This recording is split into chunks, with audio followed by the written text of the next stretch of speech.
Alright guys, if you own a Nintendo Switch and you're not sure what to play next, or maybe you're just getting started, I've got you covered. Today, we're going through 10 games that every Switch owner needs to try.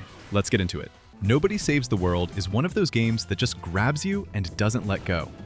You play as this blank, expressionless little dude named Nobody, literally, that's his name, and the world is in chaos.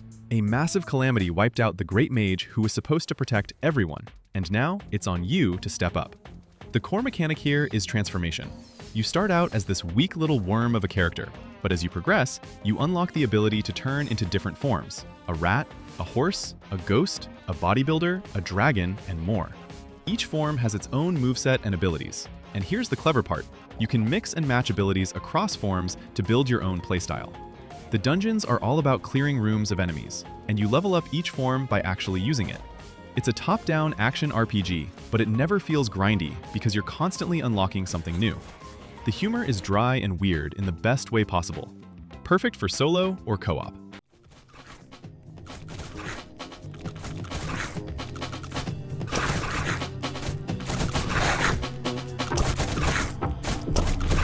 Super Mario Bros. Wonder, this game is Nintendo reminding everyone why they're still the kings of platformers. It's a side-scrolling Mario game, classic setup. But then it throws in something called Wonder Flowers. When you grab one of these, the level completely transforms in some unexpected way. Pipes start walking around. Mario turns into an elephant. The entire screen flips. Every single level has its own wonder effect, and none of them repeat, which is genuinely impressive. The gameplay feels tight and responsive as always, but the creativity here is on another level. There are tons of new power-ups. The elephant suit lets you smash through walls and carry water. The bubble flower lets you trap enemies in bubbles and use them as platforms. The game also has a badge system where you equip a special passive ability before each level, like a parachute cap or wall climbing shoes, which adds a layer of strategy. Multiplayer is chaotic and fun.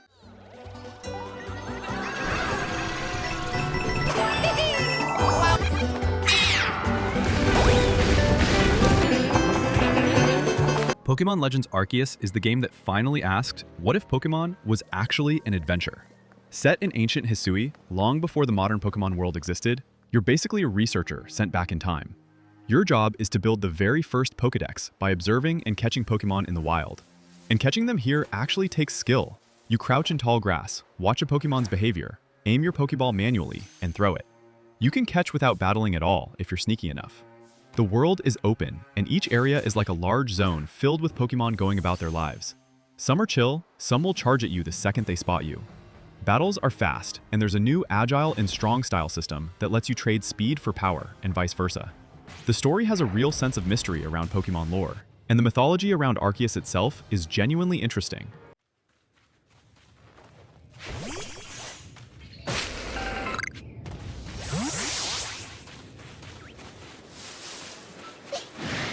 Metroid Dread is tense, like uncomfortably tense at times. And that's the point. You play as Samus, a bounty hunter exploring a hostile alien planet called ZDR. The world is one big connected map that you explore gradually as you gain new abilities, classic Metroidvania style. What sets Dread apart is the Emmy Zones. These are sections of the map patrolled by near indestructible robotic enemies that will kill you in one hit. When one spots you, the music cuts out, and it just hunts you. You have a very slim window to counter its grab, or you're dead. It creates this real survival horror energy inside an action game, which is a wild combo. Outside of those sections, Samus feels incredibly fluid to control. She rolls, slides, wall jumps, and her combat is snappy and satisfying.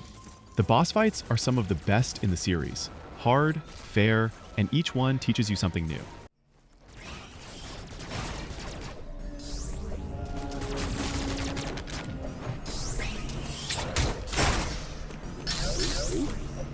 Death's Door is a top-down action game where you play as a small crow who works for a bureaucratic agency that collects souls.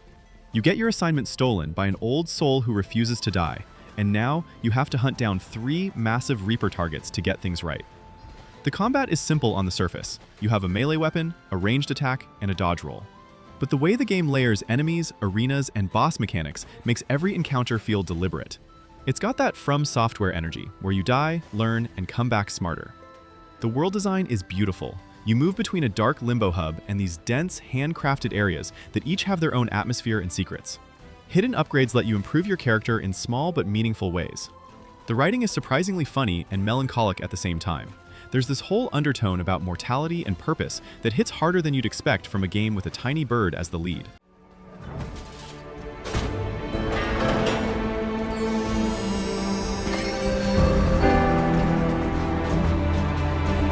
Bravely Default 2 is a love letter to classic JRPG fans. You follow a group of 4 heroes, Seth, Gloria, Elvis, and Adele, who are hunting down elemental crystals to restore balance to the world. Classic setup, but the execution is really solid. The job system is the heart of this game. Characters can equip 2 jobs at a time, like White Mage, Vanguard, Beastmaster, or Pictomancer, and mix their abilities together. You'll spend a lot of time theory crafting combinations, and the satisfaction when a build clicks is real. The Brave and Default mechanic is what makes battles unique. You can borrow future turns to act multiple times in one go, or bank turns to defend and unleash a burst later. It makes even regular battles feel strategic. The story hits familiar beats, but the character dynamics are charming, and the villain designs are genuinely memorable.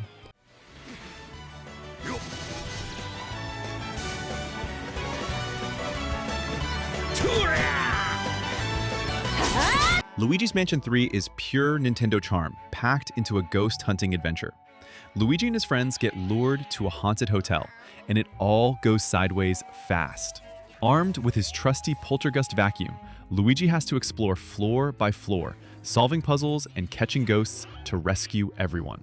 The gameplay is all about using your vacuum creatively.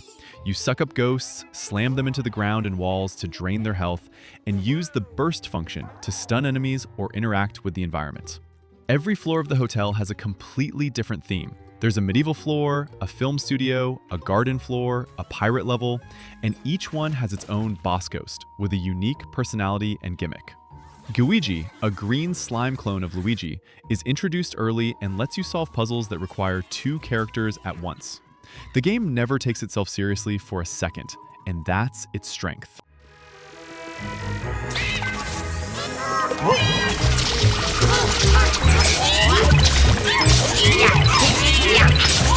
Bayonetta 3 goes absolutely unhinged and fully commits to it.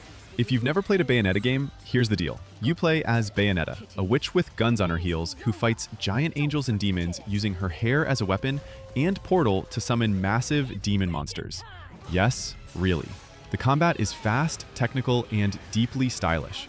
You chain together combos, dodge at the last second to trigger Witch Time, a slow-mo window where you deal extra damage, and juggle enemies in the air while cycling between weapons and summons. The new Demon Masquerade mechanic in 3 lets you channel a demon's power directly, changing your moveset entirely, which adds even more variety. The set pieces in this game are completely ridiculous, in the best way. You will fight kaiju-sized bosses while surfing on missiles, and it plays it completely straight. The story goes full multiverse and brings in alternate versions of Bayonetta across different realities.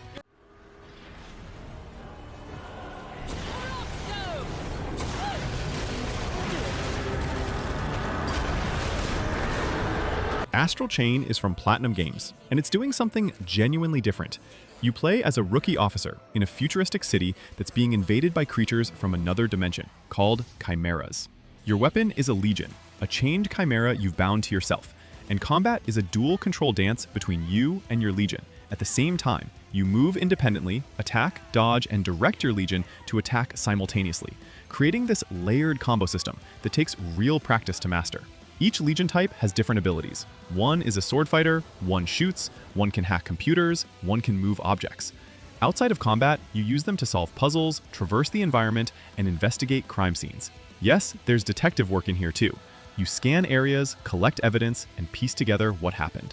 The story is a serious sci-fi thriller with a surprisingly emotional core.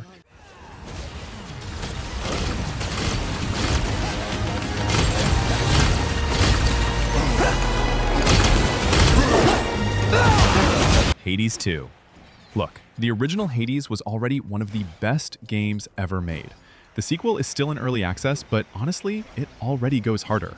You play as Melinoe, a witch and daughter of Hades, fighting her way through the underworld toward a threat lurking above the surface. The roguelike structure is the same each run. You fight through procedurally arranged rooms, collect boons from the gods of Olympus, build a broken combo, and push as far as you can. When you die, you go back to the base, upgrade, and go again. The boon system is deeper this time, with new gods, new interactions, and more synergy options to discover. Melinoi plays very differently from Zagreus. She uses a cauldron, a torch, a skull, and other tools, each with completely different feels. The writing is still razor sharp. Every character has personality. The dialogue changes constantly based on your runs and story progress, and the voice acting is exceptional.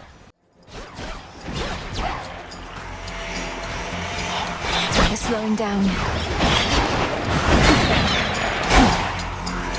That's the list. 10 Switch games that are absolutely worth your time, whether you're into action, RPGs, horror, or just pure fun. Drop a comment telling me which one you're trying first. Like if this helped, subscribe for more, and I'll catch you in the next one.